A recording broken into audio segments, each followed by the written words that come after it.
कानपुर में पहले ही बारिश ने शहर की व्यवस्थाओं की पोल खोल दी। कई इलाकों में सड़कें तालाब बन गईं और लोगों को जलभराव से जूझना पड़ा। जलभराव को लेकर पार्षद विकास जायसवाल ने नगर निगम और मेयर पर गंभीर आरोप लगाए। उनका कहना है कि शहर की बदहाल स्थिति और गैर जिम्मेदाराना कार्यशैली का नतीजा है। उन्होंने कहा कि शहर में लगातार सड़कें धंस रही हैं। पहले ब्रह्मनगर में गड्ढा हुआ और अब 80 फीट रोड में सड़क धंस गई। इससे बड़ा हादसा हो सकता है। पार्षद ने पार्टी नेतृत्व से मांग की है कि जिम्मेदार और सक्रिय लोगों को आगे बढ़ाया जाए। उन्होंने शहर की व्यवस्था सुधारने और दोषियों पर कार्रवाई की मांग की है। स्ट्रॉन्ग भारत न्यूज से बातचीत में विकास जायसवाल ने नगर निगम की कार्यप्रणाली पर जमकर सवाल उठाया। हम सभी जनप्रतिनिधियों को अपनी क्षेत्र की समस्याओं के निराकरण के लिए चुना। समस्या का समाधान कैसे हो, हम सबको मालूम है बरसात आने वाली है। बरसात आने के पहले, मानसून आने के पहले कानपुर में हमको नाले साफ कराने की जो व्यवस्था दी गई थी, क्या हम सब लोग वो कार्य कर पाए? अपनी अपनी जिम्मेदारियों को छोड़ते हुए घूम रहे हैं लोग। जिम्मेदारी नहीं है। और निश्चित रूप से कहीं ना कहीं कानपुर शहर के जो लोग हैं, हमारे नगरवासी हैं, शहरवासी हैं, एक चिंता का प्रश्न तो होता ही है। आखिर हमारे जनप्रतिनिधि हम समस्या से जूझ रहे हैं। हमारे बच्चे बरसते पानी में स्कूल जा रहे हैं। कोई मरीज भर्ती है अस्पताल में मिलने के लिए, उसके जो लोग परेशान हो रहे हैं, बरसात में भीगते हुए जा रहे हैं। तो ये सब हम लोग की जिम्मेदारी थी और हम सब लोग लगातार यही सब भ्रष्टाचार की बात उठा रहे थे।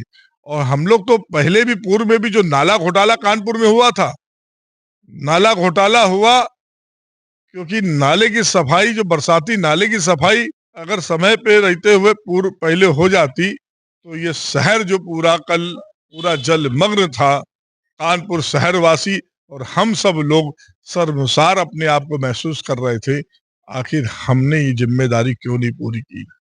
हम सब लोग लगातार इसी बात को, जैसे हमारे यहाँ बिराना रोड का जल भराव होता है 2025 पिछले साल मैंने पत्र लिखा था जीएम जलकल को, और जब उसका फाइल बनी, टेंडर प्रक्रिया हुई, तो महापौर के बेटे अमित पांडे ने उस टेंडर प्रक्रिया को रुकवाने का काम किया।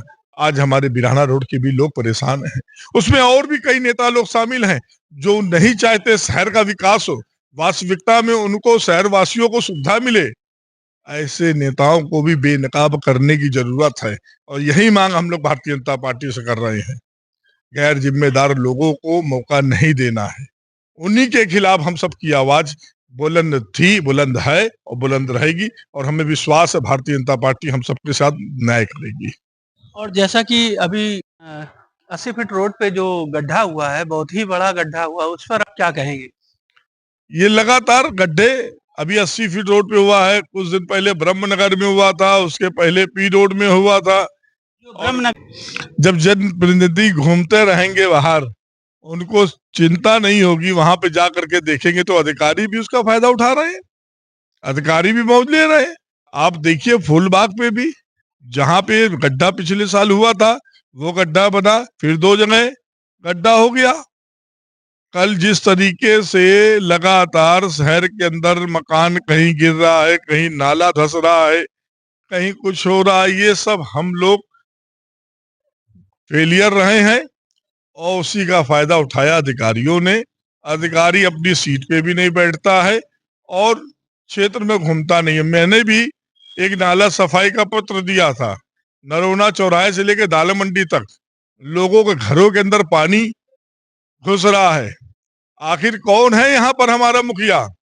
कहाँ है मुखिया? किससे हम अपनी बात कहें? किससे हम अपना रोना रोएं? हमारे तो जनता परेशान हो रही है, जनता के घरों में पानी घुस रहा है, तो इसकी जिम्मेदारी कहीं ना कहीं हमारे नेताओं की है। और हम लोग का जो पैमाना होना चाहिए, कोई कार्य बरसात आ रही उसके पहले हर जोन बाय जोन मीटिंग करनी चाहिए। जोन 1, जोन काहे के लिए जोन गठित हुआ है भाई? जोन बाय जोन सबको व्यवस्था दी जाए, हर जोन अधिकारी को जिम्मेदारी देनी चाहिए, हर जोन की मीटिंग होनी चाहिए, फिर उसके बाद उसकी समीक्षा होनी चाहिए। क्या मीटिंग होती है? क्या समीक्षा होती है? क्या पार्षदों को बैठाला जाता है? क्या पार्षदों का अधिकारियों में समन्वय कौन बैठा लेगा? हमारे मुखिया बैठा लेंगे। जब मुखिया ही नदारत हैं तो फिर क्या करें?